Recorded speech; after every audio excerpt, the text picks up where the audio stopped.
Election एक ऐसा मौसम होता है जहां आवाम खड़े रहके सवाल कर सकते हैं कि आपने पिछले इलेक्शन में ये वादा किया था, आपका ये वादा पूरा क्यों नहीं हुआ। इलेक्शन ऐसा मौसम होता है जब मेरे माँ बहनों उम्मीद से आती है कि हमारी कौन सी परेशानी दूर होगी और कौन से सपने हमको दिखाए जाएंगे जो आने वाले दिनों में मुकम्मल होंगे।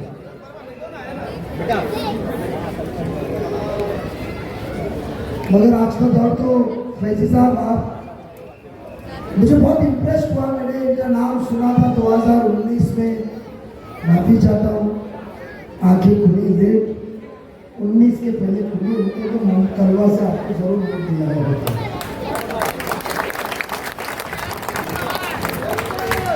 एक तालीम रफ्ता शख्स ने कुछ बातें कही, दिल को छू, साथ ही साथ दिमाग में एक रोशनी लाई कि आगे का मुझे काम कैसा करना है।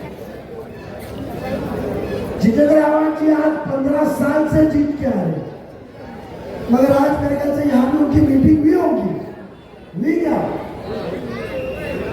आपने क्या सुना होगा, बीजेपी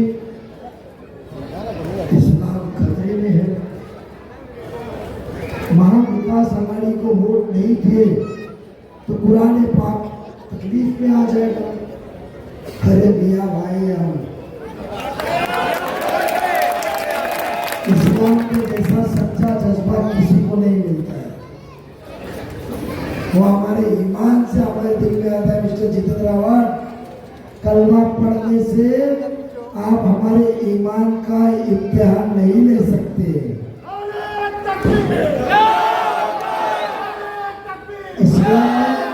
इस्लाम में कहा गया है, कलमा पढ़ो तो दिल से पढ़ो, वोट की तराजू लेकर ना पढ़ो। हमारे ईमान में तो, हमारे इस्लाम में ये भी सिखाया गया है कि इस्लाम के अलावा, मोमिन के अलावा कोई दूसरे मजहब का भी आया तो उसका एहतराम करो। इसीलिए 2009 को आपको चुनते वक्त आप कितने हमारे रहनुमा हैं, आपको कलमा आता है कि नहीं आता है, वो नहीं सोचे, हमने ये सोचे और ये चीज के लिए नजीब मुल्ला ने आवाम के सामने वकीली की, भीख मांगी कि शख्स आपको राहत दे सकता है, आपका भला कर सकता है। हमने आपका नाम नहीं देखा, आप एक काम कर सकते हैं, इसके लिए वोट दिया। आज कुछ मैं उनको उलेमा तो नहीं कहूँ, कुछ दाढ़ी टोपी पहना हुआ सुन्नती चेहरा आता है तो हर एक शख्स थोड़ा एहतराम में आता है, माइक लेकर चौक चौक सभा कर रहे और वो कुरान हाथ में लेकर घूम रहे। मुझे बताइए कि इतने दिन बुरे हैं कि हमारे पाक किताब को, जो किताब को पढ़ के आप हमारी जिंदगी संवारते हैं, उसको इस शैतान जैसे जिसने कब्रिस्तान की मिट्टी बेचा उसके हाथों में लेकर चले। यही कुरान पाक के अंदर हमारा आखिरत सिखाया गया है। कुरान मानी से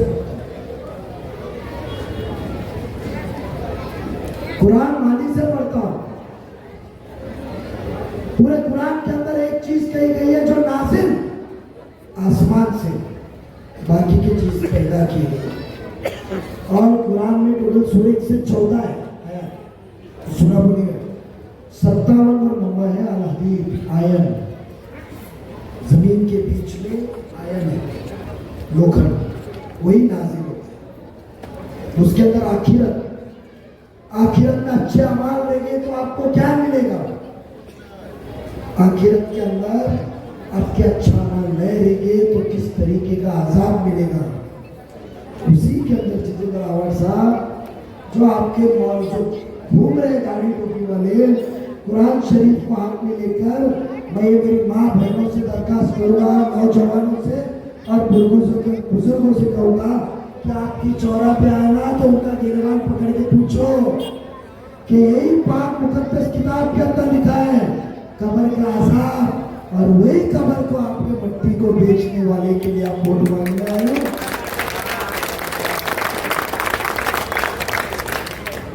फैजी साहब, क्यों शरद पवार साहब ने माफी मांगने को लगाई उद्धव ठाकरे से जब मुसलमानों के वोटों पे 10 खासदार चुन के गए? आपको मजबूर करते हैं। ये सोच मुझे तालीम याफ्ता देर से मिले पर दुरुस्त वक्त पे मिले फैजी साहब ने कि मजबूर बेशक सोच है। मुसलमान का काम करे या ना करे, कब्रिस्तान की मट्टी छोड़े चलेगा, टोरेंट लाके कमीशन खाए चलेगा, पानी का टाकी गायब नहीं चलेगा, आपको प्लेग्राउंड गायब किए वो चलेगा। इतना मजबूर किए है हमको। और इतनी शर्म की बात है कि मेरे माँ बहनों से मजाक उड़ाए। फैजी साहब इतना गुरूर तकब्बुर आया है, टोरेंट ला रहे, टोरेंट का पैसा खा रहे और हमारे माँ बहनों को बांट रही है पंखा। कि तुम लाइट कभी जाता है, माँ शिकायत मत कर, पंखा इधर हवा तू शिकायत करेगी मेरे टक्केवारी कम हो जाएगी। ये पंखा बांट के हमको तोहमत दे रहे कि पंखा लो, लाइट कम चलाओ और टोरेंट की शिकायत मत करो, हम टोरेंट नहीं मंगाएंगे। ये नजीमुल्लाह पंखा भी फेंकेगा और टोरेंट भी मंगाएगा।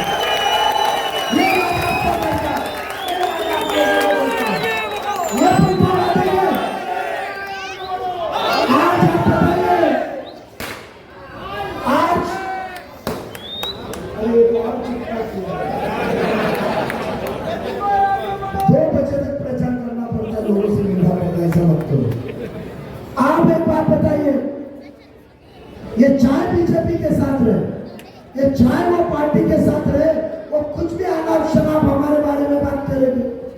राज ठाकरे साहब ने कहा कि मैं कानून लाऊंगा आजाद बंद करने का।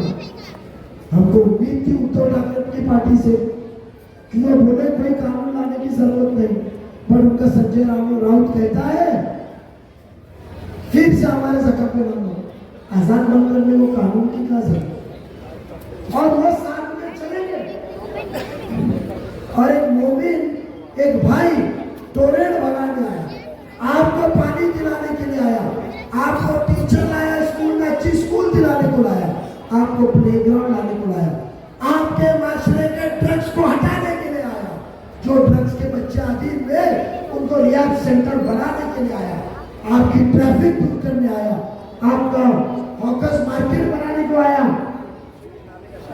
आपके गर्ल्स के हॉस्टल और कॉलेज बनाने को आया है, आपको तरबियत हालात सुधारने को आया है, आपको नौकरी दिलाने को आया है, आपके दीन की तरफ जोड़ने को आया है, आपके लिए हिंदू मुसलमान को एक करने के लिए आया है, आपके शादी में तो हॉल लाला कौन पैसा लाया? नजीमुल्लाह लाया ना। जितेंद्र रावत साहब को दिखा ये सब काम करने के लिए आपका और आपका बेटा आया है, वादा कर रहा है कि सबसे पहले टोरेंट बताऊंगा, वादा कर रहा है कि ड्रग्स से को आजाद कराओगे, पुलिस मार के बदले ये 1 मिनट में ड्रग्स वाले को हाथ में डाल सकते। पर इनको फोन आता है, साहब मेरा आदमी है, गाड़ी गिफ्ट करता है मेरे को, छोड़ दो ना। चर्चा जाता है, साहब फोन करो साहब को, उसको पकड़े, केस मत होने दो, उनका रजिस्टर बनना है, बेगुनाह मुसलमानों के ऊपर केस करेंगे अपन, पर उसकी केस से बचाओ, क्योंकि ना मेरे को धाबे में खाना जब अपन खिला देना कार्यकर्ताओं को, उसका बिल वो भरता है। ऐसे सौदागर, सौदागर को इंग्लिश में क्या कहते मालूम है? ऐसे व्यापारी, व्यापारी को इंग्लिश में क्या बोलते हैं? मर्चेंट।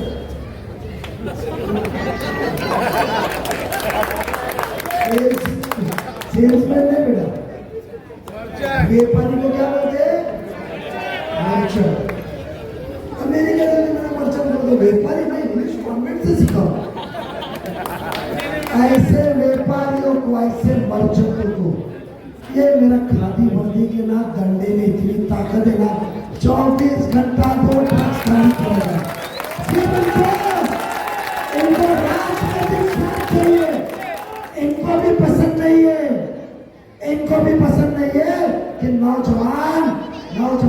लड़की लड़के गलत राह पे जा रहे, आपको ड्रग्स फ्री करा के दूंगा, आपको अच्छी स्कूल लाऊंगा, प्ले ग्राउंड को पैसा लाए, स्विमिंग पूल को लाए, हॉस्टल को लाए, लाइब्रेरी को लाए, स्कूल की नई तामीर को लाए, हायर एजुकेशन के स्कूल के लिए लाए, आपके नाले के लिए लाए, मस्जिदों के सामने रस्ते के लिए लाए। हम आपको इतना ही नहीं, आने वाले दिनों में सरकार बनेगी तो बहन वीडियो संभाल के रख, 30% लाइट के बिल में भी सहूलत देंगे। ये वीडियो संभाल के, ये वीडियो संभाल के, जो लड़की बहनों को 8,500 लोगों का तहे दिल से शुक्रिया अदा करता हूँ और दुआ की अपील करता हूँ कि जनाब नजीमुल्लाह साहब के लिए आप लोग दुआ करें और 100 नंबर की निशानी पर मोहर लगाए। बहुत शुक्रिया मिल रहा है इसके तमाम बहनों बुजुर्गों, मेरे नौजवान साथियों, आपकी हिम्मत को सलाम, आपकी अजमत को सलाम। अल्लाह हाफिज।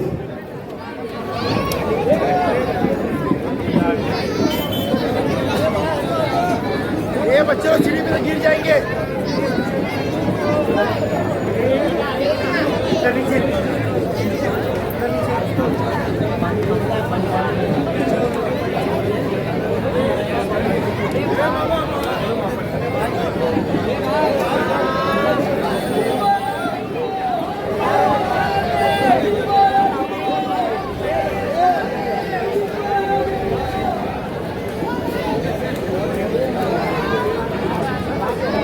इतने खराब है तो क्यों मुमरा से चुनाव लड़ना है? क्यों दिन रात सुबह शाम मुमरा में तवाफ कर रहे हो? जमीन खसती है तो आज मुमरा में घूम रहे हो। कहाँ थे तुम उस वक्त जब हाउसिंग मिनिस्टर थे? अरे हमारे शहर में बिल्डिंगों का हाल देखो। कभी तुमने सोचा कि जब तुम हाउसिंग मिनिस्टर थे तो रिपेयर बोर्ड से कभी तुमने हमारे शहर के लिए कुछ नहीं तो रिपेयरिंग का गवर्नमेंट से बजट ही ले आते? क्या किया तुमने? हमारी कौम के घरों में पैसे पहुंचाते हो, सेक्रेटरी और चेयरमैनों को पैसा पहुंचा रहे हो। सब खबरें जहां जहां जा रहे हो वहां वहां से फोन आता है, देखो ये वफादारी है हमारी कौम की। क्या आप पैसा पहुंचाते हो और वो हमें फोन करके बोलते वोट तो नजीब मुल्ला को ही मिलेगा। भैया कितना भी पैसा पहुंचा दो, अब की बार मुस्लिम आमदार। मैं तो बोलती हूँ रख लो पैसा, क्योंकि टोरेंट का बिल भर रहे हो ना 5 साल से, खून चूस रहे ना ये आपका। अगर आज हमने अहद तय किया कि एक मुसलमान चुन के आए तो तुम्हारा कभी कोई मुसलमान बच्चा इस मोहल्ले से खड़े रहने के लिए सोचेगा, इस शहर से खड़े रहने के लिए सोचेगा। पहली बार कोई टक्कर देने वाला आया, एक मर्द, एक शेर का बच्चा, और वो भी एक इमरान वाला भाई। अरे मुसलमानों, 20 नवंबर को 2 नंबर पे आपको बटन दबाना है। देखो 2 नंबर ऐसा होता, उंगली का किनखा ऐसा, कामयाबी फतेह की उंगली है, ये फतेह की। अल्लाह ने नजीब भाई को दिया भी 2 नंबर बड़ा बेहतरीन। ये नंबर से अल्लाह ने बोल दिया कि नजीबुल्लाह फतेह हो गया इंशाअल्लाह। अभी मुझे पता चला सफर भाई, गार्डन पैलेस में राजू भाई नजीब भाई का ना ये लगा मंडप, कुछ तुतारी के लोग दादागिरी कर रहे हैं, ये मंडप हटाओ। उनके साथ कुछ हमारे लोग भी है जो आजकल स्पीकर लेके कॉर्नर मीटिंग कर रहे हैं। बड़ा अफसोस होता है मुझे, उन्होंने अपने जमीन से सौदा किया। अरे वो कैंडिडेट है, तुम क्या तुम्हारा बाप नजीबुल्लाह को प्रचार करने से रोक नहीं सकता? तुम गार्डन पैलेस में आके मेरी बहनों को धमकी देते हो? तुम हमें नजीबुल्लाह का प्रचार करने से रोकोगे? रोक सको तो रोक लो। 23 तारीख को फटाके फूटेंगे, फटाके विवियाना पे भी फूटेंगे इंशाल्लाह नजीबुल्लाह की जीत के। इतनी जोर से आवाज गूंजेगी कि तुम कान बंद भी करोगे तो भी तुम्हें आवाज सुनाई देगी। जब तुम सुनने में आया कल कोई गिर गया था राजू भाई, कल कोई गिरा था क्या?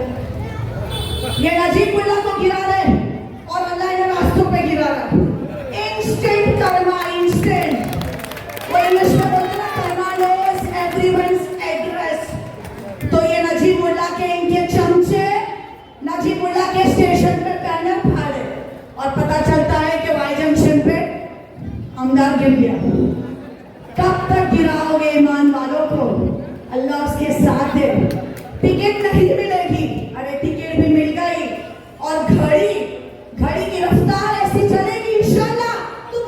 सकते हो तो रोक लो। नजीब मुल्ला फायर है, फायर। एक बात समझ लो, ये रुकने वाला नहीं, हम इसको रुकने देंगे नहीं। हमने ठान लिया है कि जीतेगा आपकी बार नजीब मुल्ला, और यहाँ का आमदार बनेगा आपकी बार नजीब मुल्ला। कभी शरीफा हो, कभी किस्मत का रोड़ी। अरे साहब, कलवा मुमरा विधानसभा में ये इलेक्शन हो रहा है। जफर नोमानी आपका साथ नहीं छोड़ता। जफर नोमानी के घर के नीचे आकर के उनकी मोहतरमा कहती है, उनकी अहिया कहती है, उनकी वाइफ कहती है कि मैं जफर नोमानी का कैरियर बर्बाद कर दूंगी। मैंने उसी रोज अल्लाह ताला से हाथ उठा करके दुआ की कि या अल्लाह, मेरा मुकद्दर रूता आवाज साहबा के हाथ में है या आपके हाथ में है, तो मुझे गैब से आवाज आती है, मेरे ये आवाम मेरे गैब से मेरा साथ देती है। जफर नोमानी तुम्हारा कैरियर अल्लाह ताला रख सकता है, रूता आवाज के मुकद्दर है। आप उमरा कोसा का मुकद्दर लिखेंगी, आप उमरा कोसा के मुसलमानों का मुकद्दर लिखेंगी, आपकी इतनी हैसियत तो नहीं है। अरे घबराओ मत, कोई किसी से डरता नहीं। मैं शमीम भाई के लिए एक बात बोलना चाहता हूं कि कल शमीम खान ने कहा कि मेरी जान को खतरा है। शमीम भाई, पॉलिटिक्स अपनी जगह, शमीम भाई एक मुसलमान होने के नाते तुम्हारे पार को भी धक्का लगा तो हम लोग उसको जिंदा दफन कर देंगे। जो लोग हैं पॉलिटिक्स अपनी जगह, और जो लोग दुबई में बैठ करके आपको फोन कर रहे, बोला तुम मर्द की औलाद नहीं, हिजड़े की औलाद हो, क्या फोन करते हो, मुसलमान को डराने का काम करते हो। पॉलिटिक्स अपनी जगह, किसी की जान से खिलवाड़ नहीं होने देंगे। क्या बात करते हो आप? कहते हो कि इस्लाम खतरे में है, हिजाब खतरे में है, नजीब मुल्ला जीत जाएगा तो मुझे इस्लाम खतरे में आ जाएगा। मैं साहब से पूछना चाहता हूँ, उद्धव ठाकरे किसका बेटा है? बाल ठाकरे का बेटा है। तो कभी नौजुबिल्ला उसी बाल ठाकरे का स्टेटमेंट था कि मैं इस्लाम को अपने कदमों में रखना चाहता हूँ। तुम उसके बेटे को लेकर के अपनी मिनिस्ट्री बचाने के लिए तुम उसको लेकर के घूमते हो। 8 महीना पहले उसने हाउस में खड़े करके कहा, उद्धव ठाकरे ने कहा कि बाबरी मस्जिद हमने गिराया है, हमको गर्व है। उनका संजय राउत कहता है बाबरी मस्जिद हमने 17 मिनट में गिरा दिया। तो साहब, आप अपनी मिनिस्ट्री के लिए उसके साथ घूम सकते हो। अगर नजीब मुल्ला एक ईमान वाला भाई हमारे दरमियान में आकर के हमसे अपने लिए हमसे कहता है कि हमारी मदद करो, तो क्या यह हमारा फर्ज नहीं है? हमारा फर्ज नहीं है बहनों? है। मैं डरा उनको, मैं कहना नहीं चाहता, लेकिन ये कहता हूं बड़े अदब के साथ कहता हूं कि साहब, इस्लाम खतरे में नहीं है, आपकी कुर्सी खतरे में है। क्या बात कर रहे हो? मुसलमानों को डराने और धमकाने मत। याद रखना मेरे दोस्तों, मेरे बुजुर्गों, मेरे नौजवान साथियों, डरने और घबराने की बात नहीं है। जब टोरेंट कंपनी आई, टोरेंट कंपनी सुन लो, मालेगांव का भी टेंडर और मुमरा का टेंडर एक साथ हो रहा था। मालेगांव के अंदर मोहम्मद आसिफ थे और मुमरा के अंदर डॉक्टर जितेंद्र आवाज साहब थे। लेकिन मुमरा के आवाज साहब को ये बात मालूम होनी चाहिए थी कि बगल में भिवंडी शहर है, लूट का शहर है, तबाह बर्बाद हो गया। अगर मालेगांव में भी मोहम्मद आसिफ ने चाहा होता तो टोरेंट जैसी कंपनी बुला के खड़ा कर दिया होता। लेकिन देखो, मालेगांव मुसलमानों का शहर है। एक ईमान वाले का रिश्ता एक ईमान वाले के साथ कैसा होता है, तुम लोग पूछो। उन्होंने 1 लाख लोगों को लिया और रोड पर उतर गए और टोरेंट कंपनी को मालेगांव में नहीं आने दिया। आवाज साहब, तुम्हारी ऐसी क्या मजबूरी थी कि मुमरा शहर में तुमने टोरेंट जैसी मुसीबत को लाके खड़ा कर दिया? क्यों खड़ा कर दिया?